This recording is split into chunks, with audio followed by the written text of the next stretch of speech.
حضرت بایزید بستامی کہتے ہیں کہ میں نے اپنی ماں کے آگے ہاتھ جوڑے، میں نے کہا امی تجھے راضی کروں یا رب کو راضی کروں؟ تو اپنے حق مجھے معاف کر دے، اللہ کو میں راضی کر دیتا ہوں۔ ماں نے کہا جاؤ پتر میں اجازت دیتی ہوں۔ گئے جنگلوں میں ذکر و فکر میں لگے رہے، تنہائی میں اس کو یاد کرتے رہے، دن رات ذکر کے چراغ روشن رکھے۔ 12 سال گزر گئے حق کی تلاش میں۔ ایک دن واپس بستام کے قریب سے گزر رہے تھے، خیال آیا چلتے چلتے ماں کو سلام کر جاؤں۔ دروازے کو دستک دینے لگے تو اس خیال نے ہاتھ روک لیا کہ ساری زندگی ماں کو سکھ تو دیا کوئی نہیں، اب دکھ بھی کیوں دینے لگے ہو؟ رات کا ایک پہر بیت گیا ہے، سردیوں کی لمبی رات ہے، ماں بستر میں لیٹی ہوگی، تیرے لیے اٹھے گی، دروازہ کھولے گی۔ دروازے کے ساتھ ہی لگ کے بیٹھ گئے اور ساری رات کاٹ دی، اس خیال سے کہ ماں کو تکلیف نہ ہو۔ جب سحری کا وقت ہوا تو اندر سے جو نالی آتی تھی اس نالی سے پانی آیا، سمجھ گئے میری ماں تہجد کے لیے اٹھی ہے اور وضو کا پانی ہے، تو فوراً دروازے پہ دستک دی۔ اندر سے آواز آئی بیٹا بایزید میں ابھی آئی۔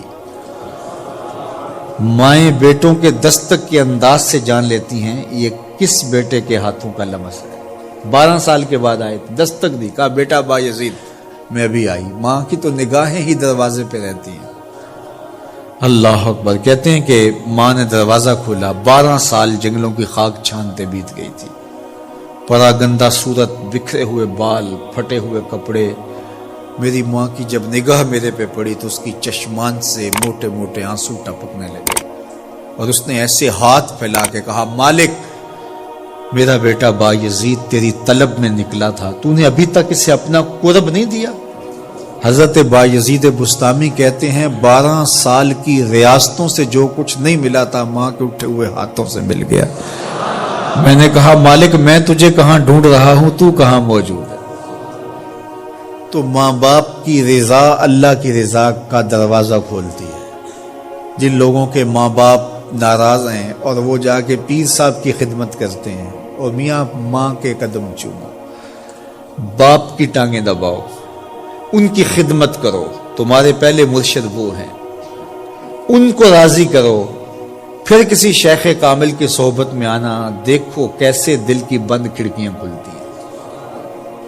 ایک مرشد تو ناراض کر آئے اور دوسرے مرشد سے تمہیں کیا ملے گا؟ تو راستہ یہیں سے کھلے گا۔ والدین کو کبھی ناراض نہ کرو، والدین کو کبھی دکھ نہ دو، والدین کو کبھی تکلیف نہ پہنچاؤ، اور والدین کو بھی چاہیے کہ اپنی اولاد کو اپنا نافرمان نہ بنائے۔